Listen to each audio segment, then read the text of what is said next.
Assalamualaikum warahmatullahi wabarakatuh. Ketemu lagi dengan aku Didi. Nah, pada video kali ini kita akan bahas tentang REST API yang ada di dalam Flutter. Oke, sebelum masuk ke REST API di dalam Flutter, kalau kalian lihat di website di Wikipedia, sebenarnya kalau REST API itu merupakan kepanjangan dari Representational State Transfer, di mana dia salah satu software architecture style yang dimana dia menggunakan HTTP. Selanjutnya untuk HTTP itu sendiri biasanya dipakai untuk mendapatkan data, mengirimkan data, mendapatkan data dan seterusnya ya. Jadi dengan adanya REST API ini ada dua platform yang berbeda bahasa pemrograman atau berbeda dependensi itu bisa saling terhubung datanya seperti itu. Contohnya di sini aplikasi mobile kita nih bisa saling terhubung dengan website tertentu seperti itu. Nah, kalau sebenarnya untuk pengguna REST API sendiri ini kalau aku sih ya itu salah satu alternatif kalau kalian tidak kurang terlalu paham mengenai database yang ada di Firebase atau SQLite. Jadi kalau query-nya kan agak susah ya, agak bingung ya kalau menggunakan query di mobile ya. Kalau kita menggunakan query yang ada di dalam bahasa pemrograman web itu mungkin agak lebih mudah ya di database-nya ya. Nah, jadi di dalam REST API ini atau REST ini kita juga bisa melakukan read, get, post, put, head dan delete. Dimana kalau bahasa kerennya adalah CRUD, create, read, update dan delete. Kita bisa melakukan hal tersebut. Nah, tapi di sini aku mau ngajarin ke kalian gimana caranya mendapatkan data yang ada di dalam website tertentu ya. Nah, datanya gimana sih bentukannya? Nah, untuk datanya sendiri, bentukannya kalau kalian lihat di sini bentukannya dalam bentuk JSON ya, JSON data. Nah, ini kalau misalkan dalam bentuk JSON dijalanin seperti ini, tapi kalau raw datanya bentukannya seperti ini.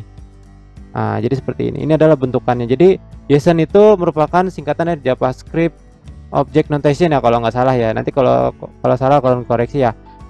Jadi dia merupakan JavaScript yang berisi objek-objek data. Nah, ini dia berisi objek-objek seperti ini. Dimana kalau biasanya kalau JSON itu isinya ya kayak gini-gini aja. Nah, ini ya.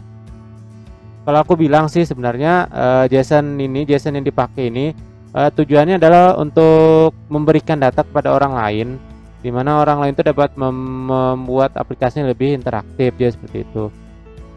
Nah, untuk lebih gampangnya kita akan masuk aja ke contoh. Nah, untuk contoh kali ini kita akan membuat gimana caranya kita bisa mendapatkan data yang ada di website JSON orang lain atau JSON kita sendiri yang versi lokal menggunakan Flutter. Nah, untuk JSON yang versi lokal atau untuk punya kita sendiri, kita buat sendiri yang bisa jalan di laptop atau komputer kita masing-masing, kalian bisa lihat instalasinya di tutorial point ya.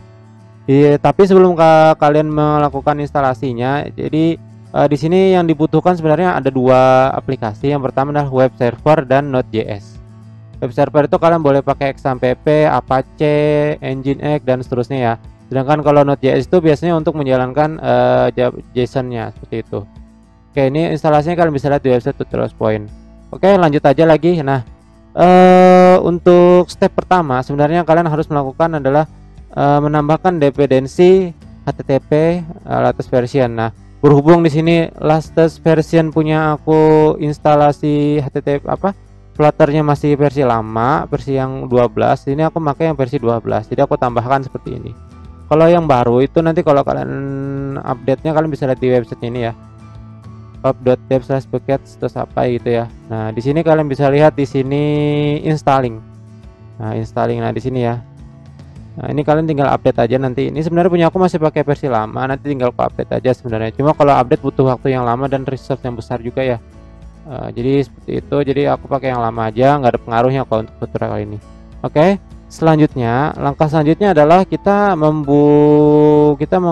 menggunakan yang namanya package khusus HTTP. Jadi package HTTP ini berguna untuk mengambil data yang ada di JSON itu dan juga untuk ngerit atau delete atau push data ya, put data ke dalam JSON file yang ada di dalam website tertentu atau di dalam satu server seperti itu.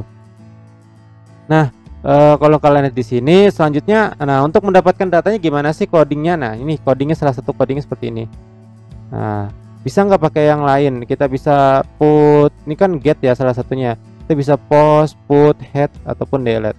Kalau di sini kita coba ya, kita coba return mana ya? Return mana yang tadi, yang get tadi? Get. Nah, di sini. Nah, sebenarnya kalau di sini ada banyak pilihannya kalau kalian pengen tahu ya.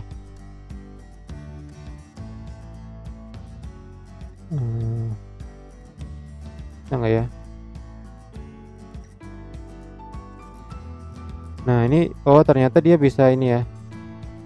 Put. Nah, put kita masukkan data ke tempat lain, kita bisa ngerit aja, tapi di sini kita mengambil data aja, get aja ya.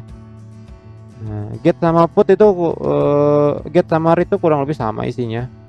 Cuma di sini dia hanya mendapatkan data aja ya. Kalau read hanya mengambil data, kalau get ini dia tidak hanya mengambil, dia memberikan respon balik. Jadi dia ada yang namanya proses apa namanya? Balas membalas pesan. Jadi si kita nge-request ke sana ke link JSON yang JSON server, terus nanti si JSON server akan memberikan balasan berupa data. Sedangkan kalau ini kalau nggak salah kita hanya mendapatkan data bersihnya aja sih sebenarnya. Jadi kurang lebih seperti itu. Nah, kita menggunakan fitur get aja ya. Get ini kalau kalian di sini method untuk mau request, kita mau request data ada yang ada di JSON file, terus nanti kita mendapatkan respon. Sedangkan kalau bentar, kalau ini read ya. Sedangkan kalau get itu dia kurang lebih sama seperti read, cuma bedanya di sini kita harus menunggu respon dulu, respon dari servernya, kira-kira di server tuh ada atau enggak datanya. Nah seperti itu. Tapi kalau menggunakan read ini biasanya nggak ada nunggu respon server, kita langsung nge-read aja apa adanya, seperti itu. Oke, tanpa berpanjang lebar, jadi kita langsung aja ke contohnya seperti ini. Import package-nya ini untuk menggunakan paket HTTP tadi yang sudah kita pakai di sini ya di dependensi. Selanjutnya ini untuk mendapatkan datanya. Nah, selanjutnya setelah data didapatkan, kita perlu yang namanya membaca datanya. Sedangkan datanya kan kita nggak tahu, bukan nggak tahu sih, datanya itu dalam bentuk JSON, bukan dalam bentuk format yang biasa dipakai di Flutter ya. Kita mau formattingnya kayak gimana? Kita formattingnya dalam bentuk map string ya, map ya, atau array ya bahasa kerennya seperti ini. Ini adalah membuat dia dalam bentuk array. Tapi sebenarnya sebelum membuat dalam bentuk array ini, kita perlu yang namanya decoding. Jadi kalau misalkan kalian lihat di sini ya, raw datanya akan bentuk seperti ini. Nah, ini kalau membaca datanya gimana sih lebih gampangnya? Kita bisa menggunakan yang namanya post from JSON decode. Nah, ini adalah tujuannya adalah untuk mendecode data ini. Data ini menjadi data yang bisa dibaca seperti ini. Nah, jadi datanya akan dalam bentuk array seperti ini. Oke, selanjutnya ini state-nya seperti ini, sama kayak state yang pada di awal tadi ya. Oke, selanjutnya nah ini untuk menampilkan tadi ya, menampilkan datanya kalian bisa menggunakan ini. Nah, untuk full code-nya kalian bisa lihat di sini ya. Nah, di sini. Oke, tinggal kita running. Set, ini kita running, maka datanya akan muncul seperti ini. Nah, itu. Jadi untuk REST API itu sebenarnya salah satu solusi kalau kita pengen menggunakan data, mengambil data atau pengen menyimpan data, kita bisa menggunakan ini. Terus data kita simpan dalam server kita yang sudah kita buat sendiri atau pakai server punya orang lain nggak apa-apa. Jadi seperti itu. Nah, itu gue salah satu fungsi yang aku bilang kalau kalian yang pengen buat aplikasi yang sesimpel mungkin ya, low budget ya, menggunakan ini API ini seperti itu. Nggak cuma kita aja sih yang bisa, yang paling sering menggunakan. Kebanyakan developer mobile itu atau programmer mobile itu biasanya menggunakan ini ya, salah tekniknya seperti teknik yang kayak gini, dimana ini mempermudah di mereka dalam budgeting ya. Jadi mereka nggak perlu sewa atau bayar Firebase ya. Firebase itu kalau nggak salah ada yang versi berbayarnya. Nah, dia nggak perlu sewa seperti itu, kita bisa menggunakan REST API. Nah, itu aja sih untuk REST API yang ada di Flutter. Nanti kalau misalkan ada mau tanyakan, tinggal tanyakan di kolom komentar. Jangan lupa untuk subscribe dan like-nya ya, dan juga nyalakan loncengnya. Oke, itu aja sih untuk video kali ini. Kurang lebih dan lebihnya aku mohon maaf. Assalamualaikum warahmatullahi wabarakatuh.